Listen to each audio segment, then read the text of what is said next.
नमस्कार दोस्तों, आज के इस टॉपिक में मैं बात करूंगा 5 रामबाण के बारे में।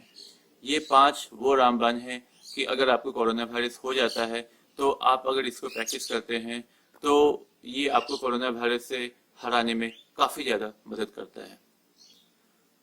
दोस्तों, इस टॉपिक में मैं बात करूंगा कोरोना वायरस के सिम्टम्स के भी बारे में, कि वो कैसे कौन कौन से सिम्टम्स हैं आपके बॉडी में कि आप उसको पहचान सकते हैं कि आपको कोरोना वायरस हो गया है और आप उससे कैसे लड़ सकते हैं। दोस्तों, इससे पहले मेरा एक वीडियो बना था कोरोना वायरस के ऊपर में कि वो किस तरीके से हमारे फेफड़ों पे अटैक करता है। उसका एक विस्तार वीडियो मैंने बनाया था, तो आप उसे जरूर देखें। उसका लिंक मैंने अपने डिस्क्रिप्शन बॉक्स में डाल दिया है। दोस्तों, अगर आपको ये मेरा वीडियो अच्छा लगे तो इट्स योर चॉइस कि आप मेरे चैनल को सब्सक्राइब करें या ना करें, लेकिन आप खुद को सब्सक्राइब जरूर करें। मैं ऐसे ही बहुत अच्छे वीडियो के साथ आपके सामने आता रहूंगा।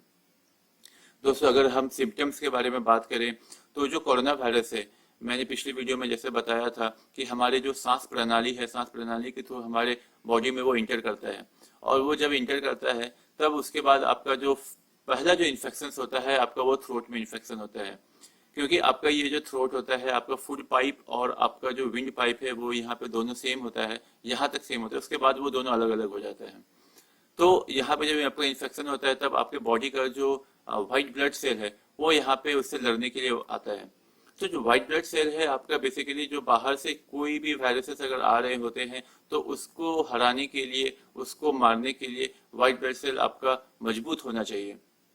लेकिन जब ये व्हाइट ब्लड के सेल्स के सामने में जब आपका कोरोना वायरस आता है तो वो देखता है ये तो नया टाइप का वायरस है, मैंने कभी इसे लड़ा ही नहीं है। तो उसको हराने के लिए जो स्ट्रैटेजी होता है, वो स्ट्रैटेजी बनाने में उसको समय लग जाता है। तो तब तक वो कोरोना वायरस होता है वो अपना इन्फेक्शन वो फैला चुका होता है, और आपको जो यहाँ पे खराश यहाँ पे आ रहे होते हैं, तो आपको खांसी आएगा, आपको यहाँ पे खराश आपको लगेंगे। तो ये पहला आपका जो सिम्टम्स है कोरोना वायरस का। लेकिन जब कोरोना वायरस को जैसे समय लगता है उसको इन्फेक्शन फैलाने के लिए, और डब्ल्यूबीसी को थोड़ा सा और समय लग जाता है उसको हराने के लिए, तब तक जो डब्ल्यूबीसी होता है वो हमारे ब्रेन को सिग्नल देता है कि आप अपना टेम्परेचर बॉडी का बढ़ा लीजिए, ताकि जो कोरोना वायरस का जो इन्फेक्शन का जो रेट है उसको वो हम लोग थोड़ा सा कम कर सकें और हमको थोड़ा समय मिल जाए उसको हराने के लिए। तो दूसरा ये सिम्टम होता है कि आपका बॉडी का टेम्परेचर इंक्रीज हो जाता है। तो बेसिकली सिर्फ बॉडी का टेम्परेचर इसलिए इंक्रीज होता है कि आपका जो कोरोना वायरस का जो आपका रेट है, बढ़ने का जो रेट है, उसको वो कंट्रोल कर सके। लेकिन फिर भी जब डब्ल्यूबीसी को थोड़ा सा और समय लग जाता है, जब किसी का जो व्हाइट ब्लड सेल अगर वो थोड़ा कमजोर होता है, तो जो कोरोना वायरस है वो आपका लोअर रेस्पिरेटरी सिस्टम में घुस जाता है। तो वो जैसे ही आपका लंग्स के अंदर में घुसेगा तो आपका जो ब्रोंक्यूल्स होता है, ब्रोंक्यूल्स में आपका वहाँ पे एक म्यूकस का लेयर बना देता है, जिसके कारण कि जो आपका ऑक्सीजन है, जब आप इनहेल कर रहे हो तो ऑक्सीजन, तो वो ऑक्सीजन आपका प्रॉपर मात्रा में ब्लड में ट्रांसफ्यूज नहीं हो पाता है, और उसके कारण जो आपके ब्लड के अंदर में जो आरबीसी है, रेड ब्लड सेल है, जो कि आपका ऑक्सीजन को कैरी करके different parts of the body में लेके जाता है, और वहाँ पे जो प्रॉपर अमाउंट ऑफ ऑक्सीजन हमारे ब्रेन में जरूरत है, हमारे लंग्स में, हमारे जो किडनी में जरूरत है, हमारे पैनक्रियाज में जरूरत है, हमारे डिफरेंट पार्ट्स ऑफ बॉडी में जो आपकी जरूरत है, तो वहाँ पे सही अमाउंट में अगर ऑक्सीजन नहीं पहुंचेगा तो डेफिनेटली रूप से आपको बहुत सारे प्रॉब्लम्स आ जाएंगे। इसका जो तीसरा एक और सिम्टम्स है हेडेक, तो हेडेक का भी सबसे बड़ा रीजन यही है कि जो ऑक्सीजन है अगर आपके ब्रेन तक अगर सही से नहीं पहुंचेगा तो आपको वो हेडेक भी आएगा। चौथा इसका एक और सिम्टम्स है कि आपका जो स्मेल होता है और आपका जो टेस्ट होता है वो आपका चला जाता है। तो जो स्मेल और टेस्ट आपका जो जाता है, तो बेसिकली इसका जो कोरोना वायरस क्या करता है कि जो आपका सिग्नल होता है, जब आप खाना खाते हैं तो आपके जो जीभ के अंदर में के नीचे में एक जो ग्रंथियां होती है, वो एक सिग्नल ये देता है कि इसने मीठा खाया है और इसने ये इतना जो नमकीन खाया है, इसने तीता खाया, वो एक सिग्नल देता है हमारे ब्रेन के ऊपर में। तो जब ब्रेन के तरफ जो सिग्नल जाता है उसको वो ब्लॉकेज करता है, जिसके कारण कि आपका जो स्मेलिंग का जो सिस्टम होता है और जो आपका टेस्ट का जो सिस्टम, जो सिग्नलिंग सिस्टम होता है, वो कुछ समय के लिए वहाँ पे ब्लॉक हो जाता है। तो ये सारे सिम्टम्स है जिससे कि आप पता लगा सकते हैं कि आपको कोरोना वायरस हुआ है। और इसके अलावा आपको डायरिया हो सकता है, आपको कोलेरा हो सकता है, तो कुछ और भी ये हैं। तो just in the deficiency of oxygen ही ये सारे के सारे सिम्टम्स आपके अंदर में आते हैं। और उससे भी ज़्यादा अगर बढ़ जाए तो आपका सांस लेने में आपको प्रॉब्लम हो जाएगा, आपका लंग्स का जो एफिशिएंसी है वो आपका कम हो जाएगा, तो आपको सांस लेने में काफ़ी ज़्यादा प्रॉब्लम हो जाएगा। तो इसके बाद ये जो काफ़ी ज़्यादा लास्ट स्टेज में जो आता है कि जो सांस लेने का प्रॉब्लम होता है, ये भी एक बहुत ही बड़ा सिम्टम है कि आपको कोरोना वायरस का इफेक्ट आपको हो चुका है। तो दोस्तों ये सब सारे मैं बात किया हूँ अब तक सिम्टम्स के बारे में। अब मैं बात करता हूँ कि अगर आपको कोरोना वायरस हो जाता है तो किस तरीके से आप उसको हरा सकते हैं। जो मैंने 5 रामबाण बताया था, तो पहला जो रामबाण है आपका ये है कि आप खुद को क्वारंटाइन कर लें, ताकि आपके थ्रू आपके बच्चे, आपके मम्मी पापा, आपके फैमिली मेंबर्स, किसी को भी कोरोना से वो ना हो। तो ये बेसिकली जब आप खांसते हैं तो उससे क्या होता है कि जो आपके आसपास में जो लोग हैं तो एयर के थ्रू उसमें ट्रांसमिट किए जाते हैं और उसमें ट्रांसफर हो जाते हैं। या फिर आप जैसे कि आप खांसें तो आपके जैसे हाथ में वो आपका वाटर ड्रॉपलेट्स लग गया, तो उसमें वो जो वायरस है फिर आप किसी चीज़ को छूते हैं और उसको कोई चीज़ अगर उसको कोई आपके फैमिली मेम्बर से आगे आपके फ्रेंड्स अगर छूते हैं तो उसके थ्रू आपके जो टच के कारण भी उनको कोरोना वायरस के होने के काफ़ी ज़्यादा चांसेस होते हैं। तो सबसे पहला ये चीज़ है कि आप खुद को क्वारंटाइन कर लें। दूसरा सबसे इम्पॉर्टेंट है कि आप एक्सरसाइज करें। अब जो एक्सरसाइज करने का सबसे इम्पोर्टेंट ये चीज़ हम बता रहे हैं कि किस टाइप का एक्सरसाइज करें। तो आपको आयुर्वेद में बहुत सारे एक्सरसाइज आपके पास दिए हुए हैं, लोम विलोम है, कपाल भारती है। तो बेसिकली आपको जो एक्सरसाइज करना है वो सांस से रिलेटेड करना है। बेसिकली ये है कि अगर आप अपने जो फेफड़ा है, फेफड़ा को फुल कैपेसिटी में आप अंदर में हवा भरें और छोड़ें, कम से कम 10 से 15 मिनट आप इसको करें।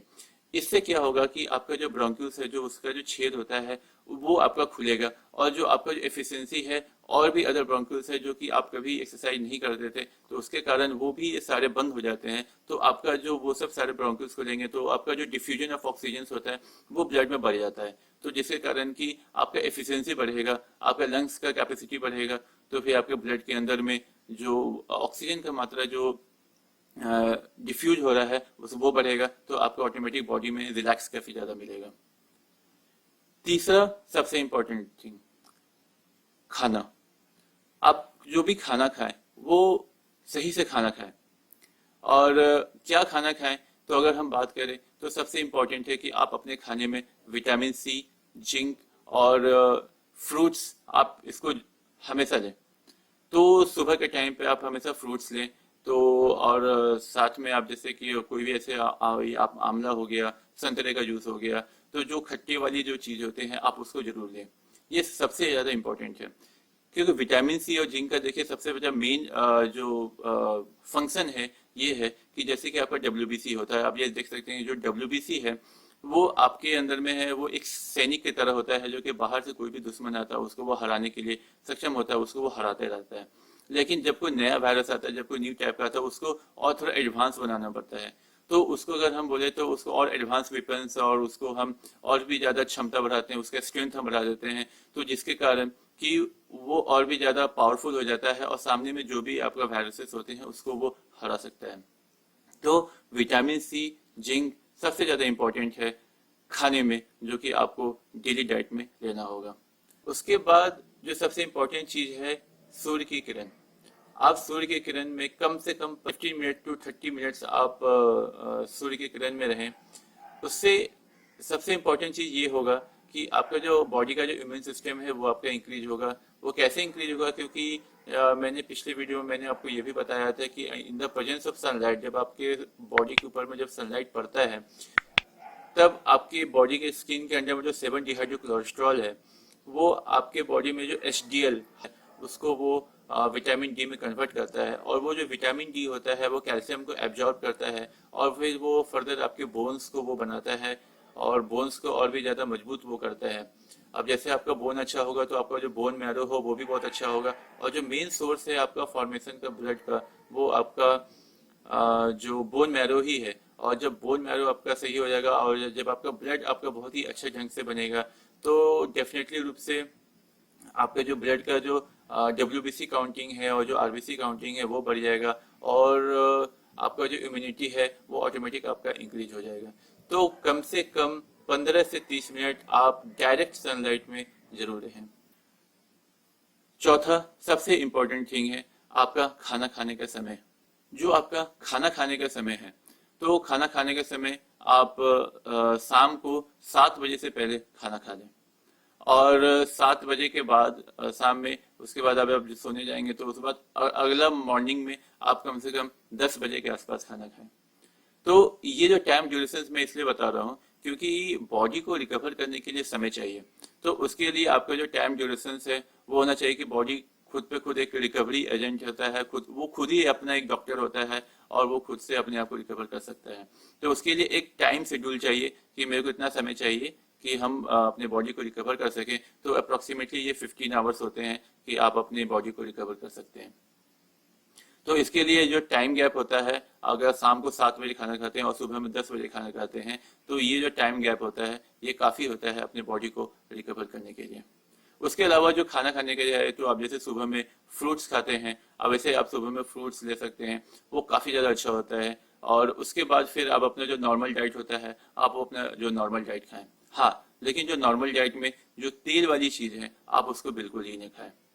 तेल वाली चीज आपके बॉडी के लिए हमेशा से हानिकारक रहा है, इसलिए तेल वाली चीज को हमेशा से अवॉइड करें। आप शुद्ध शाकाहारी खाना खाएं, वो आपके बॉडी के लिए बहुत ही ज़्यादा अच्छा है, बहुत ही ज़्यादा अच्छा रहेगा और वो आपके बॉडी को रिकवर करने में काफ़ी ज़्यादा मदद करेगा। पांचवा सबसे इम्पोर्टेंट चीज, नींद। आपको नींद अच्छी आनी चाहिए। तो उसके लिए आप रात में दूध पी के भी सो सकते हैं, उससे नींद आपको काफ़ी ज़्यादा अच्छी आती है। इसका मैंने एक वीडियो भी बनाया था, मैं ऊपर एक डिस्क्रिप्शन लिंक में मैंने आपको दे दिया हो, तो आप उसको देख सकते हैं। तो ये जो दूध होता है, दूध से अगर आप पी के सोते हैं तो आपको नींद बहुत ही अच्छी आएगी, और जो जितनी अच्छी आपको नींद आएगी, जितनी आपकी गहरी नींद आएगी, उतनी जल्दी आप उसमें रिकवर करेंगे। क्योंकि जब आप नींद में होते हैं तो उस टाइम पे आपका बॉडी सबसे ज़्यादा काम कर रहा होता है एज ए रिकवरी के लिए, क्योंकि बाकी और कोई फंक्शनिंग नहीं हो रहा था, तो वो एक ही जगह कंसंट्रेट करता है बॉडी को रिकवर करने के लिए।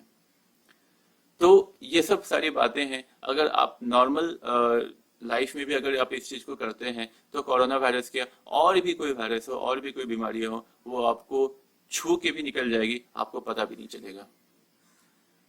दोस्तों, मेरा ये वीडियो आपको कैसा लगा आप नीचे डिस्क्रिप्शन बॉक्स में जरूर बताइएगा। एंड इट्स योर चॉइस कि अपने चैनल को सब्सक्राइब करें या ना करें, लेकिन आप खुद को सब्सक्राइब जरूर करें। मैं ऐसे ही कुछ और वीडियो के साथ मैं अगले टॉपिक पे आऊँगा, तब तक के लिए